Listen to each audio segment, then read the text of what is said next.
Hello, வணக்கம் G. எப்படி G இருக்கீங்க? நல்லா நிலவரமெல்லாம் இருக்கேன் ஜி. அங்க எப்படி இருக்கு நிலவரம்? நிலவரம் தமிழிசை வந்து ரொம்ப டஃப் ஃபைட்டு கொடுக்குறாங்க. ம் இங்கெல்லாம் ஜெயவர்தன் அவர்லாம் வந்து ஜெயவர்தன்லாம் வேலையை செய்யற மாதிரி தெரியல. இங்க அவர்லாம் கட்டாயம் 3வது இடத்துக்கு தான். ஆமா. இப்போ என்னாச்சு எப்படி இருக்கு? கோயம்புத்தூர்ல எல்லாம் நின்ன நிலவரம்னா கட்சிக்காரனுங்க எல்லாம் காசை அமுக்கலான்னு முடிவு பண்ணிட்டானுங்க. அண்ணாமலை வர்றது கன்ஃபார்ம் ஆகிற மாதிரி ஆயிடுச்சு. கட்சிக்காரனுங்க என்னாச்சு, எல்லாம் காசை பூரா 1000 ரூபா கொடுத்தா 500 ரூபா மட்டும்தான் கொடுக்குற மாதிரி கொடுக்குறானுங்க.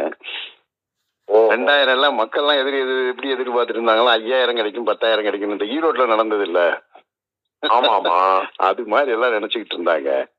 இவனுங்க உள்ள கட்சிக்காரனுங்க பூரா, எனக்கு இது எப்படி தெரியும்னா, என் கடையில வேலை பார்க்குற பையன் ஒரு டீலர் இருக்கான். அந்த